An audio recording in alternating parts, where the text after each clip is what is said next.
Romance novel based on reality. Author Nazanin Amiri. Title: Beyond Borders. Prologue. Throughout history, borders have been drawn, not just on land, but across hearts. Yet love knows neither maps nor politics. Rehan, a quiet, thoughtful boy from Mumbai with dreams in his heart and music at his fingertips, never imagined that a student conference in Istanbul would lead him to someone who would change his path forever. Zara, a girl from Lahore. Zara was bold and independent, with a sharp mind and eyes that searched the world. She hadn't come looking for love, but some encounters are written in destiny. They came from two different lands, yet their hearts spoke the same language. And this was only the beginning of a story that would challenge not just their emotions, but everything they believed in. Chapter 1. Two Homes, Two Lands. In the south of Mumbai, in a house with windows opening to the sea, lived a well-respected family. Rehan's father, Dr. Vishwanath, was a renowned heart surgeon and a local philanthropist. His mother, Leela, was the headmistress of a girls' school, a graceful and well-known woman in the community. Rehan, their only child, grew up in a home filled with love, books, and music. His parents hoped he would follow in their footsteps, but Rehan was drawn less to scalpels and surgeries and more to sound and rhythm. A sensitive musician, his heart longed for meaning that went beyond borders. Across the border in Lahore, Zara was raised in a cultured and respected family.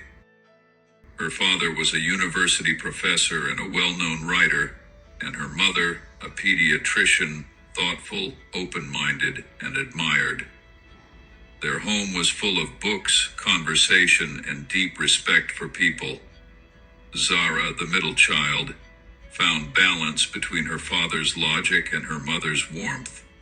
Sharp-minded and eloquent, she also had a passionate heart. Her family expected her to pursue a brilliant academic future, and she intended to do just that. But slowly, something unknown began to stir within her, gently reshaping the path her heart would follow. They hadn't met yet, not even heard each other's names, but time silently was placing each piece of the puzzle into place. Chapter 2. Amid the streets of Istanbul. The conference program officially lasted only 5 days, but most participants, including Rehan and Zara, were scheduled to stay for a month in the dormitories of Boğaziçi University.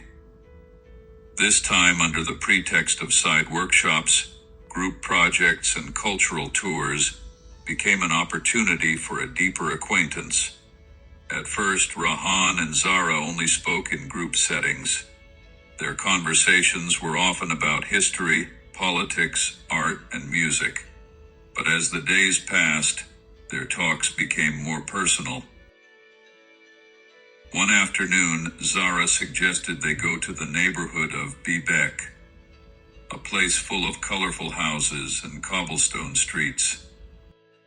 There, under the gentle sun and the scent of Turkish coffee, both felt that merely saying each other's names was no longer enough. Rehan spoke about his childhood, about the pressure of family expectations. Zara talked about her relationship with her father, about respect, but also the silences that lay between them. One night, by the Bosphorus, as the breeze blew from the sea, Rehan said, "I feel like you're the only one who really understands who I am." Zara said nothing. She just looked at him. But that look held 1,000 unspoken sentences. Days passed, and their relationship took shape, quietly, without pretension, but deeply rooted. Walking down Istiklal Street, laughing in the Spice Bazaar, reading poems by Faiz and Gulton, love came, uninvited, silent. But an invisible shadow stood beside it, fear. not of the feeling itself, but of reality. Both knew this month was drawing to an end, and the return to two countries, two cultures, and a wall that still stood. Chapter 3: Distances and Silences. The month in Istanbul came to an end. Rihan and Zara were no longer just friends, but lovers whose hearts were bound to each other. Every smile, every glance, every touch held unspoken words that only their hearts could understand. But waking up from that sweet dream was bitter. The day of return was approaching, and the weight of reality pressed heavily on their shoulders. Going back to India and Pakistan, to walls that had been built between them for years. On the way to the airport, a cold silence settled between them. Zara looked out the window at the streets of Istanbul fading behind them. Rihan took a deep breath and said, "How do we tell our families? How do we make them believe this truth?" Zara gave a faint smile. "We just have to be honest. But I'm afraid honesty will only leave us lonelier than before."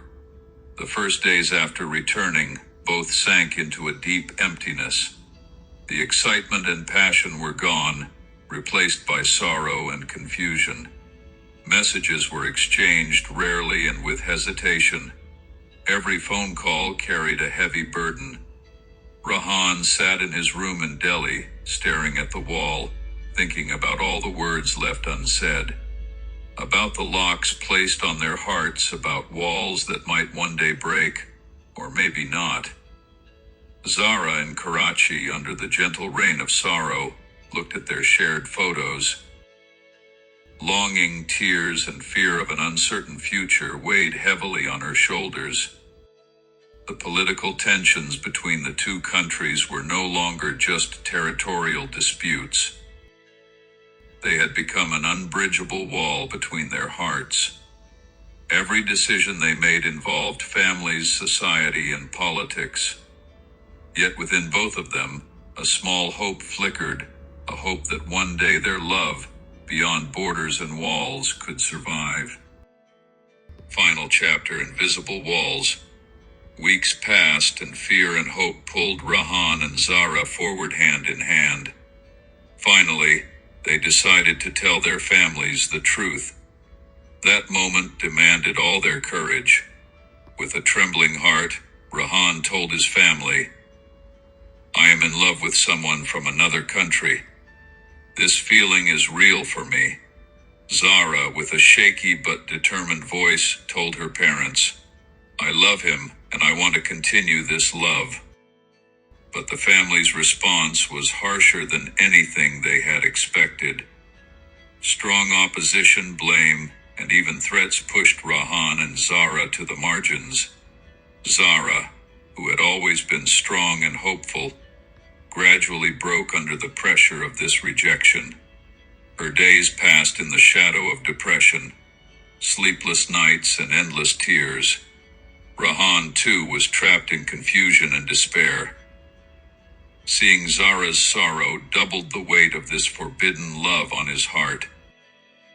Ultimately, under the pressure of these invisible, unbreakable walls, they decided to sever contact to preserve their own peace and that of their families. They deleted each other's numbers from their phones. Perhaps the most painful act was erasing hope itself. Yet each lived in solitude with memories and moments they had built in Istanbul, with a love that was forbidden but never forgotten. And maybe, someday in the future, when the walls crumble and hearts accept, they will find each other again.